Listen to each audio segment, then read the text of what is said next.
Hello students, welcome back to my YouTube channel the IQ classes में आप लोगों का वेलकम है। मैंने पिछले वीडियो में आप लोगों को बता चुका था कि आज से मेरा संस्कृत व्याकरण शुरू हो गया है।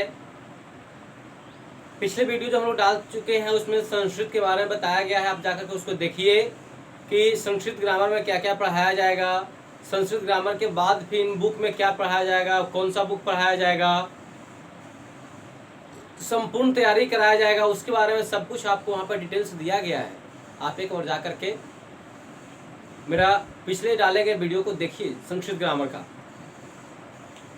उसमें आपको संस्कृत के परिभाषा के बारे में बताया गया है। तो मैंने लेकर के आया हूँ संस्कृत। ठीक है, आप लोग सही सुन रहे हैं। क्या लेकर के आए हैं? संस्कृत ग्रामर, संस्कृत व्याकरण। संस्कृत का निर्माण कैसे हुआ है, संस्कृत कहते किसको हैं, व्याकरण का निर्माण कैसे हुआ है, किन किन वर्णों को बना करके मिला करके निर्माण किया गया है, व्याकरण के रचयिता कौन है, व्याकरण के लेखक कौन है, व्याकरण किनके द्वारा लिखा गया, कब लिखा गया, इस सभी चीजों के बारे में आज हम लोग इस वीडियो में डिस्कस करेंगे। तो सबसे पहले देखते हैं संस्कृत। ठीक है, क्या देखेंगे? संस्कृत की संस्कृत का निर्माण कैसे हुआ है, संस्कृत को अगर तोड़ना है तो किस संधि के आधार पे टूटेगा, समझ रहे हैं? तो यहाँ पे देखते हैं। देखिए, टॉपिक हम लोग का है संस्कृत व्याकरण। क्या टॉपिक है? संस्कृत व्याकरण। अब यहाँ पे है संस्कृत। तो संस्कृत को देखिए दो प्रकार से तोड़ा गया है। एक सम धन क्री धन कत या सम धन कृत। समझ में आ रहा है? समझिए, सम में क्या है कि सम, ये कौन सा सम है? ये दंड सा वाला सम है। इसमें माँ में क्या है?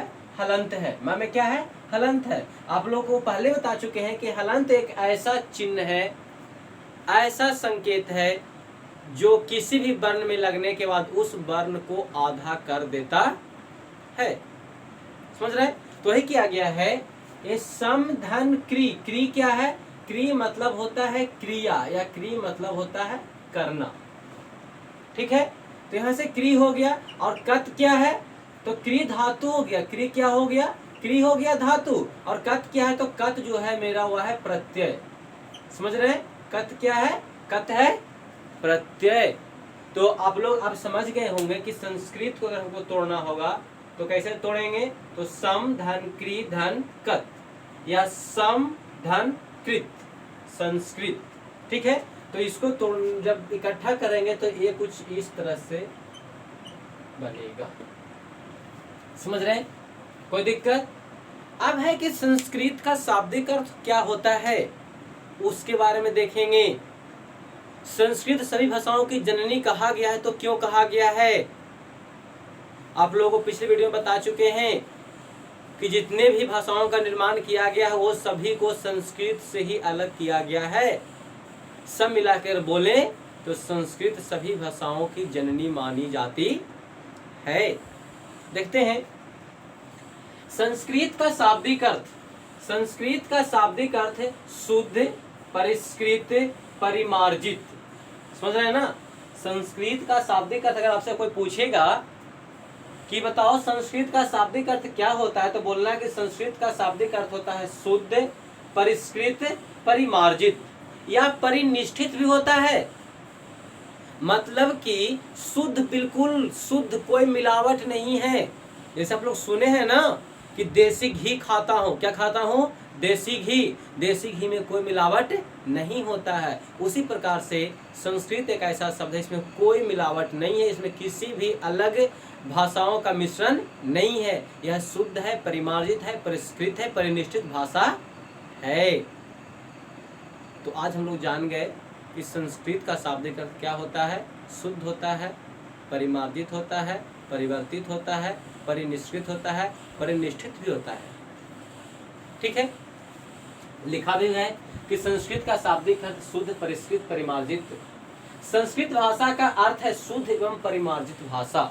अगर आपको ये नहीं याद हो रहा तो इतना याद रख सकते हैं कि संस्कृत भाषा का अर्थ है शुद्ध एवं परिमार्जित भाषा। आप सिर्फ इतना याद रखिए ना कि संस्कृत भाषा का शाब्दिक अर्थ क्या है, शुद्ध एवं परिमार्जित भाषा। समझ में आ रहा है? आगे देखते हैं। तो हम लोग को संस्कृत के बारे में जितना बताया गया यहाँ पे आप उस इसको समझिए, याद कीजिए। और अब देखेंगे व्याकरण के बारे में। तो अब आप कभी नहीं भूलेंगे कि संस्कृत को किस तरह से तोड़ना है, कैसे तोड़ेंगे, कैसे संधि विच्छेद करेंगे, संस्कृत का अर्थ, शाब्दिक अर्थ क्या होता है। अब आप लोग कभी नहीं भूलिएगा, कॉपी कलम लेकर के बैठिए और मेन पॉइंट को आप नोट करते चले।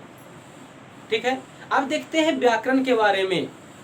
क्योंकि व्याकरण भी एक शब्द बनाया गया है, तो किन किन वर्णों को मिला करके बनाया गया है उसके बारे में हम लोग यहाँ पे देखते हैं। चलिए, व्याकरण वी धन अंग धन क्री धन ल्यूट। अभी समझ में नहीं आ रहा होगा आपको क्या क्या है। वी धन अंग धन क्री धन ल्यूट। अब सोच रहे सर धन क्या बोल रहे, धन क्या कोई संपत्ति है? नहीं बाबू, आप लोग ये जो चिन्ह देख रहे हैं ना, इसे हम लोग प्लस बोलते हैं। इसे शुद्ध भाषा में धन बोला जाता है। धन मतलब कि योगफल का निशानी, जोड़ का निशानी होता है। समझ रहे? तो वी यहाँ पे क्या है, तो वी मेरा उपसर्ग है। आंग क्या है, तो आंग मेरा प्रत्यय है। क्री क्या है, तो क्री मेरा क्या है, तो क्री मेरा धातु है। और ल्यूट क्या है, तो प्रत्यय है। तो वी प्लस आंग प्लस क्री प्लस ल्यूट को मिला करके व्याकरण बनाया गया है। भूलेंगे नहीं। आपसे कोई पूछेगा कि बताओ बच्चे कि व्याकरण का निर्माण किन किन शब्दों को मिलाकर के किया गया है, व्याकरण कैसे बना है, तो आपको बताना है कि सर व्याकरण बनाने के लिए हमें व्याकरण जो आप जो शब्द लिखा हुआ देख रहे हैं वह वी प्लस, समझ रहे हैं ना, वी प्लस आंग प्लस क्री प्लस ल्यूट, मतलब कि बी धन आंग धन क्री धन ल्यूट लिखा हुआ है। वी धन आंग धन क्री धन ल्यूट, इन चारों वर्णों को मिला करके या चारों शब्दों को मिला करके व्याकरण का निर्माण किया जाता है। समझ में आ गया? अब देखते हैं परिभाषा। जिसके माध्यम से शब्दों की उत्पत्ति या निष्पत्ति बताई जाए, मतलब कि जिसके माध्यम से शब्दों की उत्पत्ति या निष्पत्ति, शब्दों को निर्माण किया जाए, ठीक है ना, अलग अलग किया जाए, उसके बारे में जानकारी प्राप्त किया जाए, उसे व्याकरण कहते हैं या वह व्याकरण कहलाता है। फिर से देखते हैं व्याकरण किसे कहते हैं। तो जिसके माध्यम से शब्दों की उत्पत्ति या निष्पत्ति बताई जाए वह व्याकरण कहलाता है। ठीक है, व्याकरण शब्द शास्त्र या पद शास्त्र है, यह भी आपको याद रखना है। कभी वो कंफ्यूजन कर सकता है कि व्याकरण क्या शब्द शास्त्र है या पद शास्त्र है, तो आपको याद रखना है कि सर मेरे को बताए थे कि व्याकरण जो है शब्द शास्त्र या पद शास्त्र दोनों होता है, क्योंकि व्याकरण में शब्दों का भी मिश्रण है और व्याकरण में पद का भी मिश्रण किया गया है। शब्द को इकट्ठा कर देंगे तो वह पद बन जाता है, और जब पद को अलग अलग पढ़ते हैं तो वह शब्द के रूप में हम लोग गिनती करते हैं, उसे अध्ययन करते हैं। तो कभी कंफ्यूजन नहीं होना है कि पद शास्त्र क्या है और शब्द शास्त्र क्या है। जैसे हम लोग हिंदी व्याकरण में पढ़ते हैं संज्ञा सर्वनाम विशेषण क्रिया विशेषण अव्यय उपसर्ग प्रत्यय, तो ये सभी जो है पद के अंतर्गत आते हैं, मतलब कि ये सभी को मिलाकर के एक नया नाम दिया गया है पद। ठीक है ना, तो दिक्कत नहीं होना कि पद और शब्द में क्या अंतर है। संज्ञा सर्वनाम विशेषण उपसर्ग प्रत्यय सबको मिला देंगे तो इसका एक नाम दे दिया गया है, क्या, पद नाम दिया गया है। वही जब सबको अलग अलग करते हैं तब इसे शब्द बोला जाता है। ठीक है, तो देखते हैं व्याकरण शब्द शास्त्र या पद शास्त्र है। समझ गए? अब थोड़ा सा चलते हैं प्राचीन काल में चलते हैं, क्योंकि व्याकरण तो हम लोग सीख लिए, परिभाषा भी जान लिए, अब तो ये भी जानना है ना कि व्याकरण के निर्माता कौन थे, कब निर्माण किया गया। कौन कौन ऐसे ऐसे महर्षि हैं, कौन कौन ऐसे विद्वान हैं, ज्ञाता हैं जिन्होंने हम लोगों को आगे बढ़ने के लिए, सीखने के लिए इस व्याकरण को, इस ग्रामर को, हिंदी ग्रामर को, संस्कृत व्याकरण को क्या किया, आसान बना दिया है। अगर हमारे महर्षि, मुनि, ज्ञाता लोग नहीं होते तो शायद आज हम लोग को समझ में नहीं आता कि व्याकरण हम लोग किसी भी शब्द को कैसे पढ़ पाएंगे। तो यह उन्हीं का देन है कि आज हम लोग सभी चीज़ों को समझ रहे हैं, प्रत्येक भाषा को समझ रहे हैं, प्रत्येक वर्ण को समझ रहे हैं, प्रत्येक अक्षर को समझ रहे हैं, प्रत्येक शब्द को समझ रहे हैं, प्रत्येक वाक्य को समझ रहे हैं। यह महर्षि पाणिनि के द्वारा दिया गया है। सिर्फ महर्षि पाणिनि ही थे? नहीं, कुछ और लोग हैं। देखते हैं तो दिखाया गया है बोर्ड पे आप लोगों को कि इन्हें त्रिमुनि कहते हैं। इन्हें क्या कहते हैं? इन्हें त्रिमुनि कहा गया है। संस्कृत व्याकरण के त्रिमुनि है। त्रि मतलब तीन, त्रि मतलब क्या हो गया? तीन, और मुनि मतलब ऋषि। मतलब कि संस्कृत व्याकरण के रचना करने वाले रचनाकार जो हैं तीन ऋषि मुनि हैं, इसीलिए इन्हें एक शब्द बनाया गया त्रिमुनि। अगर पूछे कि त्रिमुनि किसके रचनाकार हैं तो आपको बोलना है कि व्याकरण के रचनाकार कौन है? त्रिमुनि हैं। कौन है? त्रिमुनि हैं। देखते हैं तो त्रिमुनि संस्कृत व्याकरण के त्रिमुनि हैं। तीन मुनि संस्कृत व्याकरण की रचना करने वाले तीन मुनि हैं। पहला कौन है? तो सबसे पहले नाम आता है पाणिनि का। किनका नाम आता है? पाणिनि। ऐसे व्यक्ति हैं, ऐसे ऋषि महर्षि हैं जो सबसे नंबर 1 पे हैं। यह जो है सबसे पहले ही व्याकरण के रचनाकार हैं।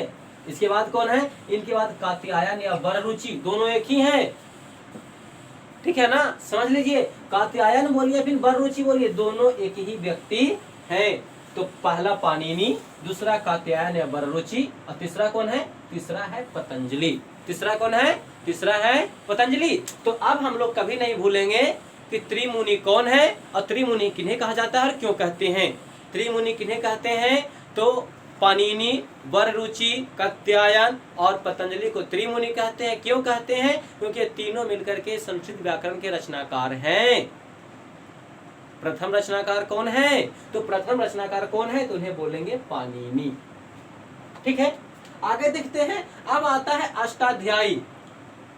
यहाँ पे जो भी बताया गया है आपको टॉपिक बाय टॉपिक बताया गया है, आप उस चीज को अच्छे से समझिए। तो त्रिमुनि के बाद आता है टॉपिक हम लोग को अष्टाध्यायी।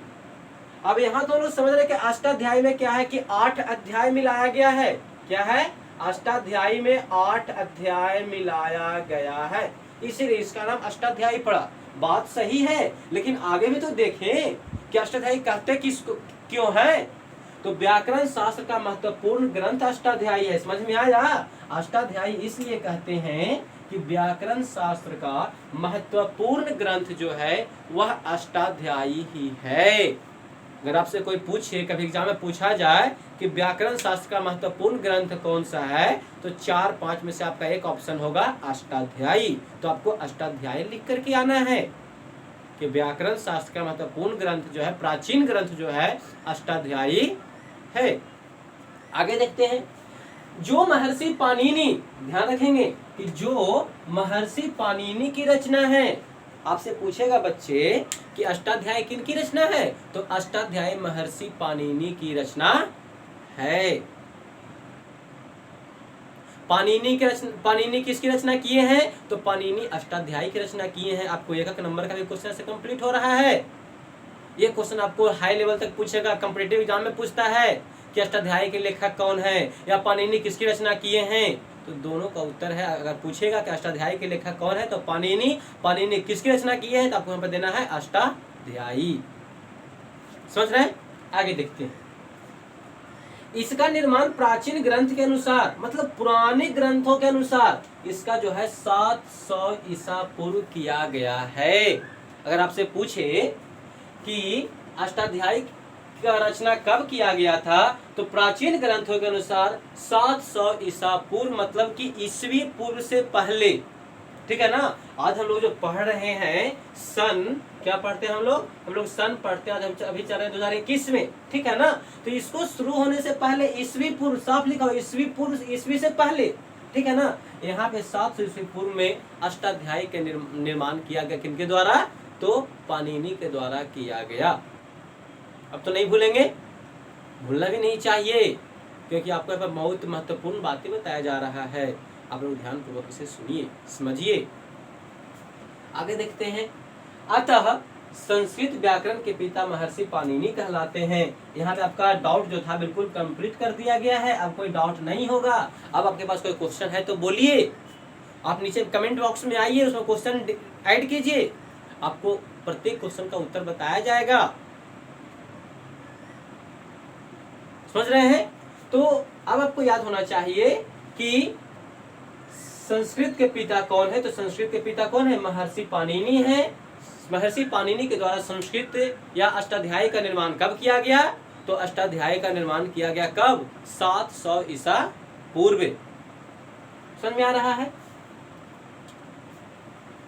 इस तरह से हम लोग कुछ संस्कृत के बारे में देख लिए, व्याकरण के बारे में देख लिए, त्रिमुनि कौन उनके बारे में जाने, अष्टाध्यायी के बारे में जाने। अब हम लोग कुछ छोटा सा और कुछ महत्वपूर्ण बातें हैं जिसके बारे में हम लोग चर्चा करते हैं।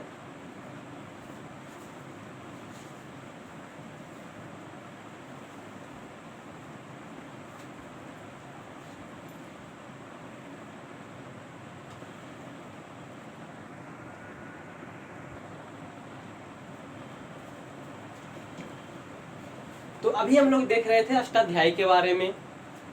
अगर आओ कोई क्वेश्चन आपके पास में हो, कोई क्वेश्चन है, कोई क्वेरी है, ठीक है ना, अष्टाध्यायी के बारे में, तो आप लोग क्वेश्चन पूछिए।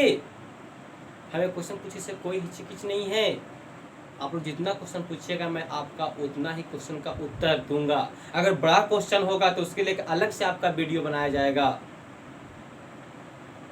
तो आपका जो भी क्वेरी है आप मेरे कमेंट बॉक्स में आइए, आप उसमें कमेंट कीजिए। और हाँ, कमेंट कीजिए चाहे नहीं, सब्सक्राइब कीजिए चाहे नहीं, लेकिन मेरा एक उद्देश्य है कि आप मेरे वीडियो को देखिए, उससे सीखिए। कम से कम सीखिएगा तो आप तो बिल्कुल अंदर आत्मा से बोलिए कि नहीं, जो भी सर पढ़ा रहे हैं, बनाए हैं इस वीडियो को अच्छे से बनाया है। जो मैं बहुत दिनों से खोज रहा था वो हमें यहाँ पे मिल चुका है। देखिए कुछ नीचे महत्वपूर्ण बातें बताया गया है। अष्टाध्याय में 8 अध्याय है या